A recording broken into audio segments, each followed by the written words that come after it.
제가 수년 전에 사우스캐롤라이나에 있는 삼성 세탁기 공장에서 통역 일을 할 때였습니다. 한창 일할 시간인데 갑자기 생산 라인이 멈추고 노동자들이 집으로 돌아갔습니다. 무슨 일인가 싶어서 알아봤더니 제품에 하자가 생겨서 라인이 멈춘 것이었습니다. 공장에 데리고 있어봤자 어차피 아무 일도 할 수 없는 상황이라 노동자들을 그냥 집으로 돌려보냈다는 것입니다. 그 하자는 어떤 무슨 세탁기 기능에 문제가 있었던 것도 아니고 외관의 문제였는데 일반 소비자들은 알아차릴 수 없는 그런 부분에 규격이 정해진 규격과 맞지 않는다는 것이었습니다. 여러분들 세탁기를 다 보셨으니까 아시겠지만 세탁기 바디는 이 쇠로 된 금속으로 된 이 바디가 있고 그 다음에 세탁기 이 컨트롤하는 컨트롤 패널이 이제 플라스틱으로 되어 있습니다. 그런데 그 플라스틱과 금속이 연결되는 그 부분에 그 갭, 그 전문 용어로 그 사람들은 유격이라고 하더라고요. 유격이 규정보다 조금 더 벌어졌다는 것이에요.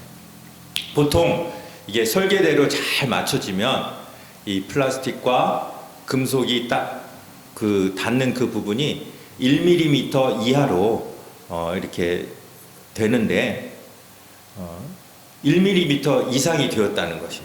그래서 그렇게 되었다는 것은 금속 성형이든 아니면 플라스틱 성형이든 뭐가 잘못되었다는 것이죠.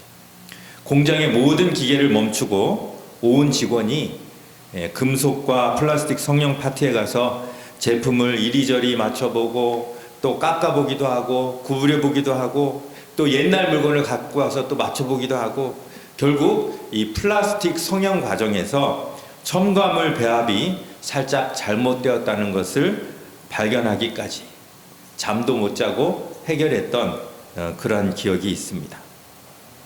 여러분, 공장을 멈추면 그 회사가 보는 손해가 얼마인지 아십니까? 노동자가 자기 사정 때문에 일을 못하는 것이 아니기 때문에 공장이 돌든 공장이 돌지 않든 인건비는 지불해야 합니다. 일도 안 하는 노동자들에게 수백 명의 노동자들에게 나가는 어마어마한 인건비와 또 그때까지 들어간 그 자재들을 다 폐기하는 손해를 감수하면서 그 좁은 틈새를 좁히겠다고 온 직원이 달라붙어서 밤을 새는 그 모습. 경제 효율 면에서 봤을 때는 그 눈에 보이지 않는 그러한 결함이니까 이미 만들어진 그 완제품은 그냥 출고를 하고 또 지금 만들어지는 것도 계속 생산하면서 문제를 찾아내도 될 것 같은데 그래봤자 시중에 돌아다니는 수십만 대의 그 삼성 세탁기 중에 불과 몇백 대에 불과할 텐데 하지만 회사의 방침은 달랐습니다. 출고를 기다리는 완제품들 그리고 라인에서 조립 중인 그 제품들 그 안에 들어간 모든 부품들 다 폐기한다는 것이었습니다. 저는 좀 이해가 안 됐습니다. 그냥 출고를 해도 될 텐데 눈에 잘 보이지도 않는데 그리고 그거를 다 폐기한다는 것이 너무 아까웠습니다. 그래서 차라리 버릴 거면 나한테 주지. 그런데 한 대의 반출도 허용하지 않고 철저한 감시와 보안 가운데 폐기가 이루어졌습니다. 이런 엄청난 손해를 감수하면서 눈에 안 보이는 부분을 왜 이토록 완벽하게 만들려고 할까요? 삼성이라는 이름 때문입니다. 지금까지 쌓아온 삼성의 명예와 신뢰를 그 조그만 갭 때문에 실추시킬 수 없기 때문에 손해를 감수하고서라도 기어이 그 문제를 찾아낸 것입니다. 당장 손해보는 돈이 커 보이지만 그동안 쌓아온 삼성이라는 그 이름에 비하면 아무것도 아니기 때문입니다. 여기서 우리는 아버지의 이름이 거룩히 여김을 받으시오며 라는 기도가 어떤 뜻인지를 배울 수 있습니다. 삼성이란 이름, 온 세계 모든 사람들이 다 아는 이름입니다. 지금은 아주 잘 나가는 이름입니다.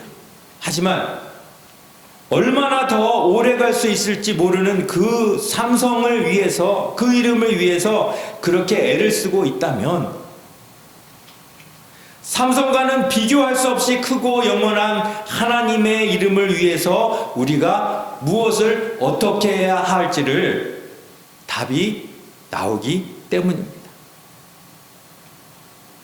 거룩히 여긴다.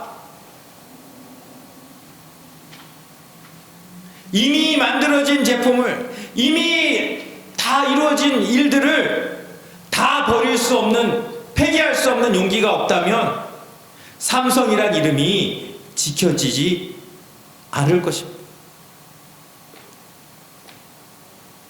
그들의 그 일을 처리하는 모습을 보면서 정말로 그들은 삼성이란 이름을 거룩히 여기는 심정으로 일을 하는구나, 이런 느낌이 들었습니다.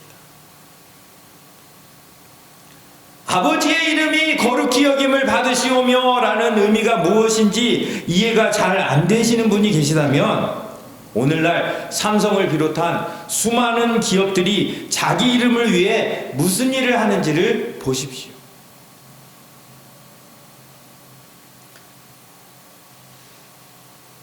자동차에 리콜이 들어오면 그걸 위해서 수많은 렌트카 비용을 지출합니다. 모든 편의를 다 제공합니다. 회사로서는 막대한 손해지만 그 이름을 지키기 위해서 그 리콜 서비스를 기꺼이 감당하는 것입니다. 하다못해 가까운 그로서리만 가보십시오. 전에 있던 교회 목사님의 고등학생 딸이 그로서리에 갔다가 바닥에 있는 물에 미끄러져서 넘어졌습니다. 그래서 입고 있던 청바지를 다 젖었습니다. 당시 청바지 세탁비는, 권사님 청바지 세탁비 얼마예요? 6불. 예. 그 당시는 더 쌌습니다. 많이 줘도 10불이면 충분했습니다. 그리고 누가 청바지를 세탁소에 맡깁니까? 집에서 그냥 세탁기에 빨죠. 그런데 매니저가 와서 70불을 주면서 미안하다며 연신 사과를 했다는 것입니다. 20년 전이니까 70불이면 새 청바지를 사고도 남는 금액입니다. 매니저가 좀 모자란 게 아닌가 싶기도 합니다. 하지만 이 삼성 세탁기 공장에서 느낀 것과 이 그로서리 매니저의 행동은 묘하게 닮아 있습니다. 뭡니까? 자기 컴퍼니의 이름을 거룩히 여긴다는 것입니다. 아니 목사님, 거룩이란 단어를 어디다 갖다 붙입니까? 이렇게 말씀하시는 분이 계실지도 모릅니다만, 거룩이란 단어는 하나님께만 어울리는 단어예요. 하지만 거룩이라는 단어의 뜻은 뭐예요? 구별됐다는 거예요. 구별됐다. 세상적으로 표현하면 차별화됐다라는 뜻이에요. 지난주에 우리가 살펴봤던 하늘에 계신 우리 아버지, 하늘에 계시다는 뜻은 땅에 있는 우리와 구별됐다는 분이에요. 차별된 분이라는 거예요.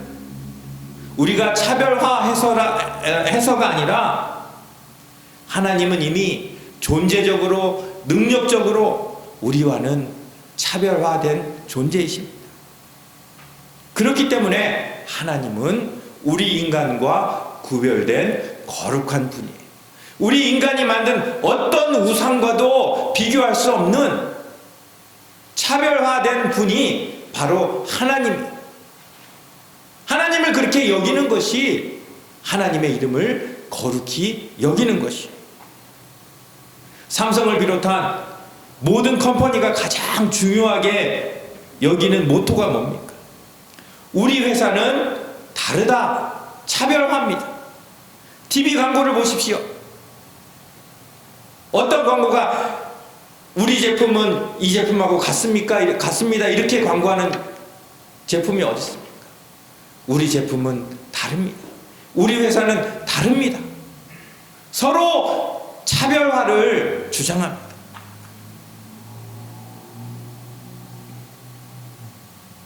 거룩이라는 단어는 오직 하나님 한 분께만 합당하고 어울리는 단어이기 때문에 세상의 다른 것을 거룩이라는 단어를 붙이는 것이 물론 합당하지 않습니다.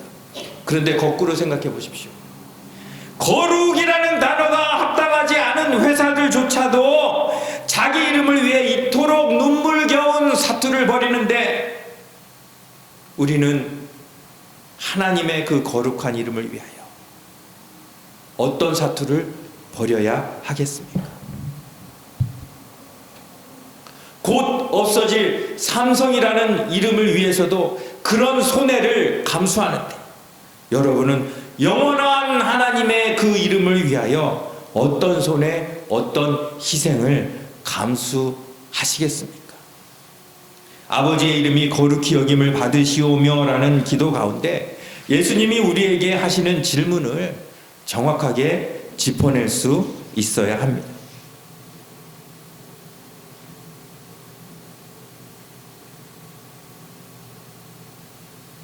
(1975년 2월 11일) 중앙일보에 이런 기사가 났습니다. 앵커리지 11 AP 합동 일본 항공 잘 소속 보잉 747기 승객에게 식사를 제공 승객 중 144명의 식중독을 일으키게 한 국제기상식품 조달회사의 구아바라 부사장이 지난 9일 앵커리지의 아파트에서 권총으로 자살했다. 그냥 사과하고 그냥 손해배상으로 끝내도 될 일 같습니다. 그렇지만 부사장은 회사의 이름을 더럽혔다는 책임감 때문에 스스로 목숨을 끊었습니다. 이 자살이 회사에 어떤 영향을 미쳤을까요?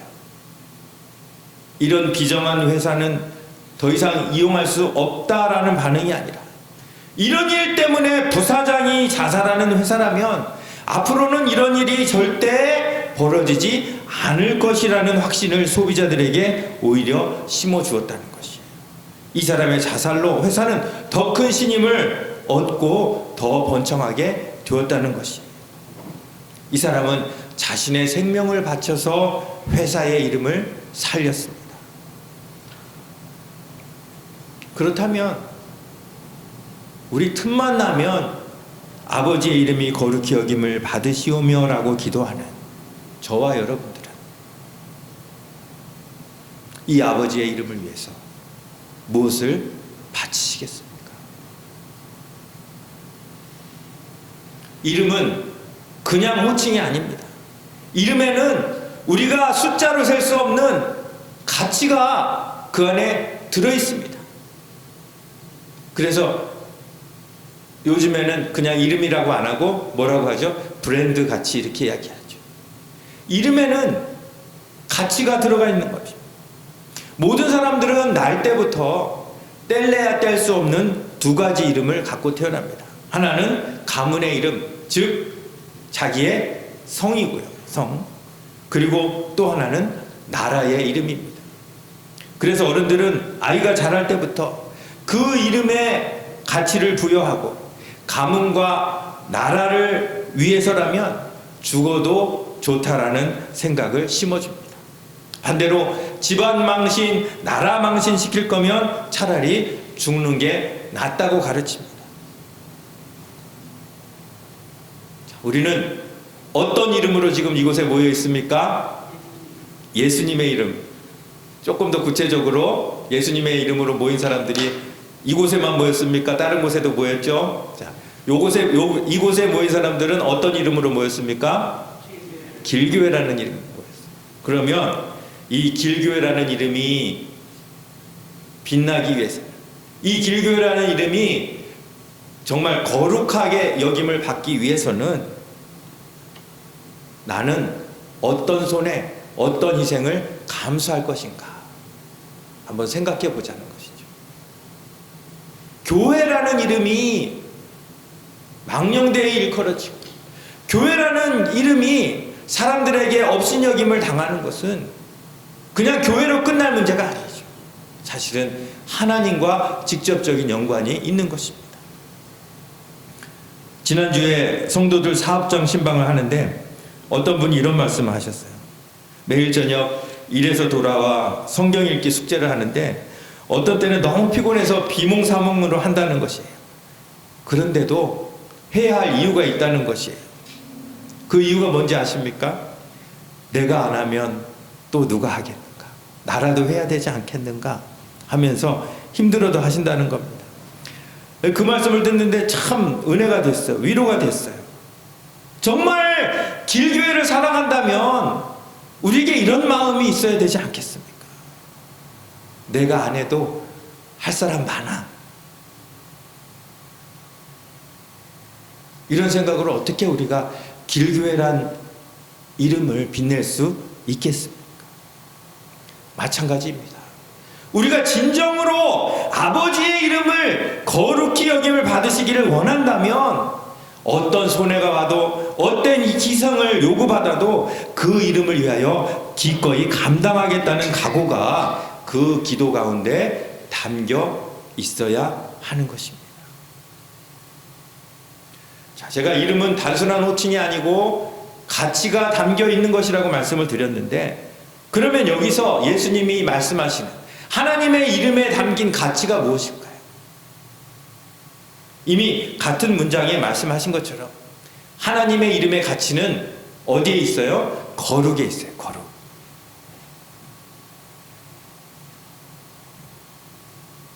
그런데 여러분, 하나님의 거룩을 한번 생각해 보세요.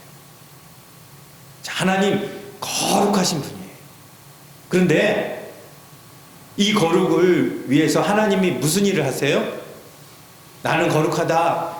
너희들 내 거룩을 좀 알아봐 달라. 선전하고 광고하고 그렇게 다니지 않았어요. 가만히 계셔도 하나님은 그냥 거룩하신 분이에요. 이사야 선지자가 목격한 대로 천사들이 옆에 서서 종일토록 거룩하다 거룩하다 거룩하다 찬송을 해도 다 못 미칠 만큼 하나님은 처음부터 끝까지 거룩하신 분이에요.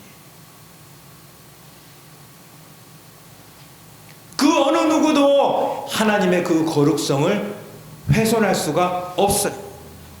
삼성 세탁기가 아무리 자동 공정으로 생산되어도 그 가운데 실수나 하자가 나와서 그 이름이 훼손될 수는 있어도 우리 하나님의 이름은 절대 훼손될 수 없습니다. 영원히 거룩한 이름입니다. 그렇기 때문에 하나님의 거룩은 처음부터 untouchable,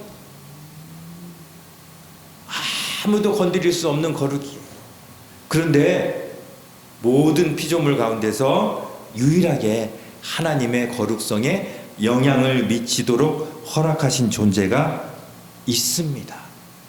그게 누굴까요? 사람입니다. 참 부담스럽죠? 왜 인간에게만 이런 특권을 부여하셨는지. 그냥 다른 동물처럼 아무 의미 없이 욕망에 따라 육체가 느끼는 대로 살다 죽으면 더 좋았을 텐데 왜 유독 인간에게만 하나님의 이름과 거룩성에 영광을 주셨을까요?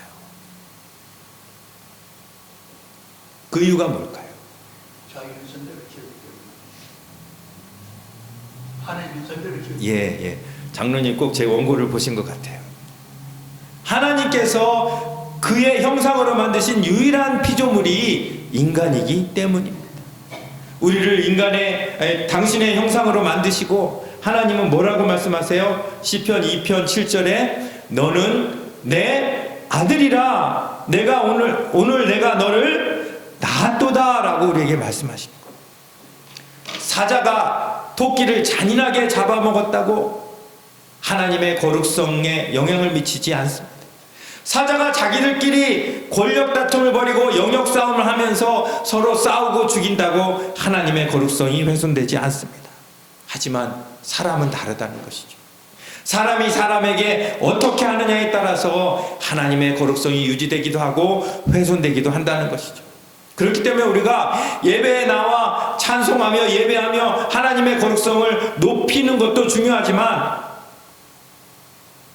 그것만큼 중요한 것이 우리끼리 얼마나 거룩한 모습으로, 얼마나 하나님의 형상과 얼마나 하나님의 성품으로 거룩하게 삶을 살아내느냐, 그것도 중요하다는 것이죠. 하나님의 형상으로 하나님의 성품으로 살 때 우리를 통해 하나님의 이름이 거룩히 여김을 받으시지만 우리가 그렇게 하지 못할 때 하나님의 이름은 더럽혀진다는 것이죠. 에이, 우리가 뭘 어떻게 한다고 우리 때문에 하나님의 이름이 더럽혀져요? 그렇게 이야기하시는 분이 계실지 모르죠. 에스겔서 36장 23절에 분명히 이렇게 말씀하세요. 여러 나라 가운데서 더럽혀진 이름 곧 누가요? 누가? 너희가 그들 가운데서 더럽힌 나의 큰 이름을 내가 거룩하게 할지라. 사람이 하나님의 이름을 훼손할 수 있다는 것이에요. 그러므로 이름이 거룩히 여김을 받으시오며 라는 기도를 진정으로 드리기 원한다면 내가 온 세상 만물 중에 어떤 존재인가? 내가 얼마나 영광스러운 그러한 직책을 맡았는가? 내 본분이 무엇인가? 이와 같은 질문에 분명히 대답할 수 있어야 된다는 것이죠. 하나님은 이미 스스로 이름이 거룩히 여김을 받으시기 위한 모든 것을 다 해놓으셨어요. 이름이 거룩히 여김을 받으시오며 라는 기도 가운데 하나님이 하실 일은 없어요. 전부 인간이 해야 될 그런 일들이에요. 하나님 왜 잘못하셔서 그렇게 이름을 더럽히셨어요? 앞으로는 좀 잘하세요. 이런 메시지가 아니라는 것이에요. 나 같은 사람을 하나님의 이름을 거룩히 여김을 받게 하는 그러한 도구로 사용해 주시니 감사합니다. 그렇지만 제가 하나님의 형상과 하나님의 성품으로 살지 못해서 하나님의 이름을 더럽히고 있습니다. 하나님 용서해 주시면 앞으로 그 이름을 위해 더욱 거룩하게 살겠습니다. 그 메시지가 바로 이름이 거룩히 여김을 받으시오며 라는 그 기도 가운데 포함이 되어 있다는 것이에요.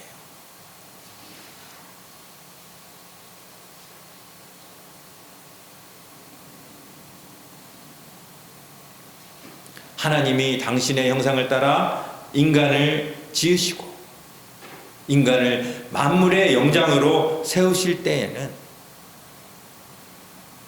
인간에게 당신의 이름을 거룩하게 보존하는 임무까지 부여하셨다는 것이에요. 그런데 그걸 잊어버리고 짐승과 다름없는 삶을 산다면 그보다 불행한 일은 없을 것이라는 것이죠. 쾌락이 이끄는 대로, 욕심이 이끄는 대로 더 많이 갖고 더 높아지려는 것은 사자들도 충분히 할 수 있는 일이에요. 하지만 아버지의 이름을 거룩하게 하기 위해서 사는 것은 어떤 동물도 할 수 없는, 오직 우리 인간만이 할 수 있는 일이라는 것이죠. 그렇다면 인간답게 사는 일이 무엇입니까? 하나님의 형상으로 지음받은 목적을 위해 사는 일이 가장 인간답게 사는 일이 될 것입니다. 자, 말씀 앞에서, 저 김은찬 목사 앞에서가 아니라 말씀 앞에서 한번 여러분들 솔직하게 자기 자신에게 물어보십시오. 그렇다면 나는 정말 인간답게 살고 있는가? 아니면 동물과 같이 내 만족을 위해서 내 육체가 이끄는 대로 살아가고 있는가?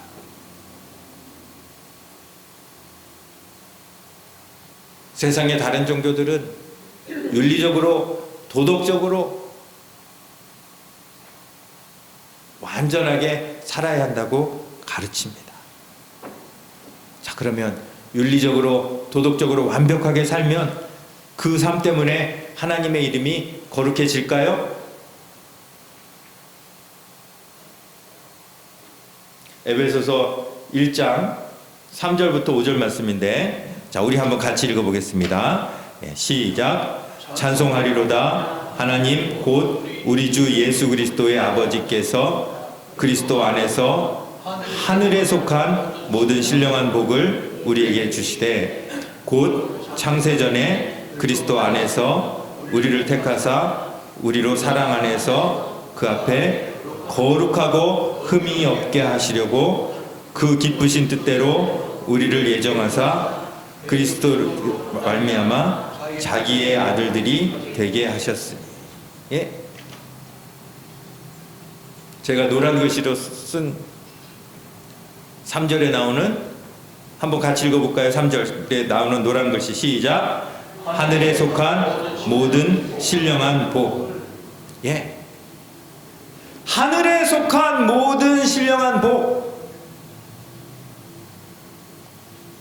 우리와 거리가 먼 것이죠. 우리는 땅에 속한 사람들이기 때문입니다. 하늘에 속한 것은 오직 하나님께만 해당됩니다. 그런데 그 오직 하나님께만 해당되는 그것을 하나님이 우리에게 주셨다는 것이죠. 그 다음에 4절에 기록된 노란 글씨 한번 읽어보겠습니다. 시작. 그 앞에 거룩하고 흠이 없게 하시려고. 이것 역시 거룩하고 흠이 없는 것은 우리 인간의 것이 아니에요. 하나님의 것이에요. 하나님 혼자 거룩하고 흠이 없으시고요, 자연 만물 그 어떤 것도 거룩하고 흠이 없는 것은 없어요. 그래서 하나님은 피조물과 또 창조주로서 그 차별성을 유지하고 계셨지만 우리 인간에게만 그 차별을 없애주신 거예요. 하나님은 오히려 우리와는 차별되지 않고 우리에게도 자신의 그 거룩하고 흠없음을 나눠주시길 원하신 것이에요. 그리고 더 나아가 5절에 노란 글씨 뭐라고 써 있습니까? 자기의 아들들이 되게 하셨어요. 하나님은 우리에게 아버지와 자녀의 관계 아래 거룩을 공유하신 것이에요. 결국 우리 인간도 거룩한 존재예요. 짐승처럼 동물처럼 동물적인 목적으로 사는 것은 사람의 거룩성을 해칠 뿐 아니라 더 나아가 하나님의 거룩성까지 해치는 일이에요. 사람은 사람답게 하나님의 형상과 성품으로 살아야 한다는 것이죠. 그래야 아버지의 이름도 거룩히 여김을 받게 됩니다. 자, 그런데 이 에베소서 1장 3절에서 5절 읽으면서 계속해서 반복되는 그러한 단어가 있죠. 어떤 단어가 반복될까요? 그렇죠. 그리스도 안에서, 우리 다 같이 한번 해볼까요? 그리스도 안에서. 예. 에베소서 1장에서 가장 많이 나오는 단어는 그리스도 안에서. 처음부터 우리와 거리가 먼 하늘의 신령한 복, 거룩하고 흠이 없는 것들, 이것들이 우리 것이 되게 하기 위해서 한 가지 조건이 있어요. 그 조건이 뭐예요? 그리스도 안에서 선한 행실과 윤리적인 완벽함 때문에 우리가 하늘의 것을 갖는 것이 아니라 그리스도 안에서 오직 은혜로만 그 일이 가능한 것이에요.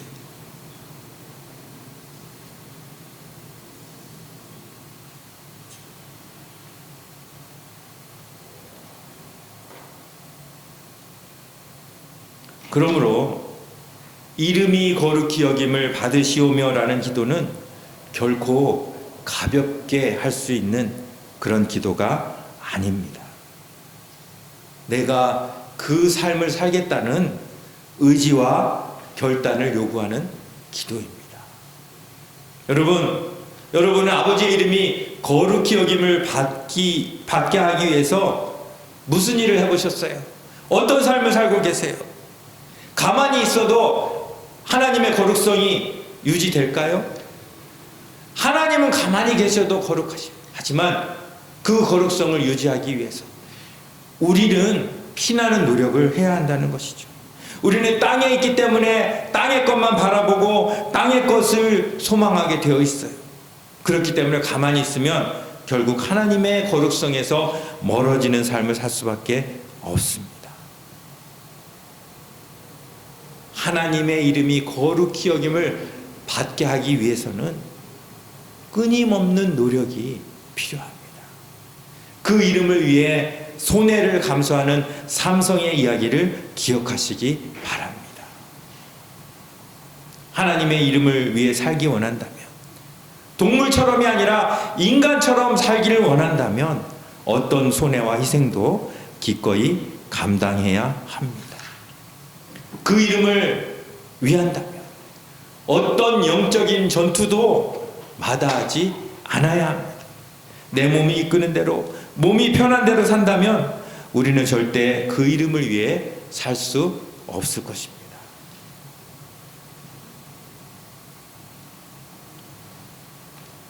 어렵고 힘들더라도 말씀과 기도를 통해 하루하루 성장해 가는 사람이 바로 아버지의 이름이 거룩히 여김을 받으시오며라는 기도를 할 수 있는 자격이 있습니다. 몇 주 전 제가 말씀드렸죠. 어떤 교회가 좋은 교회입니까? 나를 편하게 놓아두는 교회가 좋은 교회입니까? 아니면 힘들더라도 그 거룩하신 이름을 위해 치열한 삶을 살도록 장려하는 교회입니까? 모든 피조물 중에 오직 인간에게만 주어진 거룩한 특권, 그 이름을 위해서 사는 일에 감사하며 우리 육신의 삶보다 아버지의 이름을 위하여, 그의 나라와 그의 뜻을 위하여 어떻게 살까를 고민하며 사시는 그런 우리 길교의 모든 성도들이 다 되시기를 간절히 바랍니다. 기도하겠습니다.